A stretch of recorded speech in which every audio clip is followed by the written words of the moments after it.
inaprubahan na niyo yung feed-in tariff allowance o FIT-all for short na mas talaga magreresulta pa sa mas mataas po na presyo po ng ating kuryente beginning this month, itong August cycle po.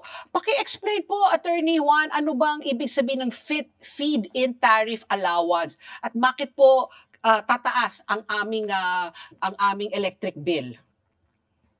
Oo nga. Itong feed-in tariff allowance, ito ay nakapaloob doon sa feed-in tariff system na mekanismo na ipinag-iiral natin ayon sa Republic Act ng Renewable Energy Act at sinasabi dito na dapat mangolekta ng uniform charge at ito na nga yung feed-in tariff allowance at itong singil na ito ang proceeds niyan ay mapapapunta doon sa pondo na tinatawag natin feed-in tariff allowance fund. Dito yung pondo na ito, kinukuha yung pambayad doon sa mga renewable energy plants na nagsipagtayo na sila ng planta at nag-generate na. Yung kanila kasing kuryenteng na-generate, meron niyang katumbas na feed-in tariff o ito yung guaranteed na taripa. At ang nangyayari lang kasi dahil sila ay nadi-dispatch sa ating wholesale electricity spot market at ang presyo na lumalabas dun sa PWESM sa tuwing sila ay nag-generate, maaaring mas mababa doon sa ginarantiyahang taripa sa kanila. Kaya kung mayroong kakulangan, dito kinukuha sa pondo na feed-in tariff allowance fund. Ang Transco, na siyang namamahala nung pondo na yan, nagsabi na sa ERC noong Hunyo na kapos na, kulang na yung pondo para mabayaran yung ating mga renewable energy developers na entitled doon sa kabuang bayad para sa kanila.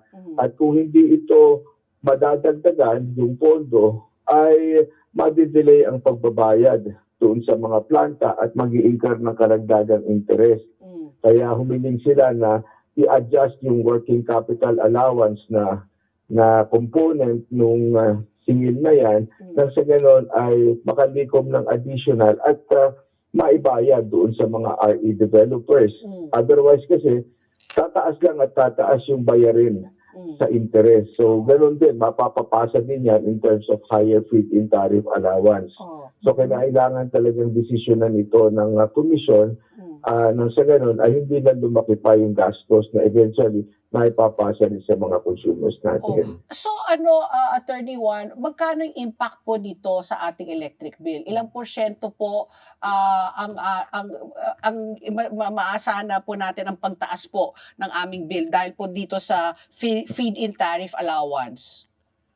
Oo, ito naman ay bahagya lamang dahil ang naging pagtaas ay 0.1348. So kung kumukonsumo tayo ng mga nasa 100 kilowatt hours, so nasa nasa 13 pesos.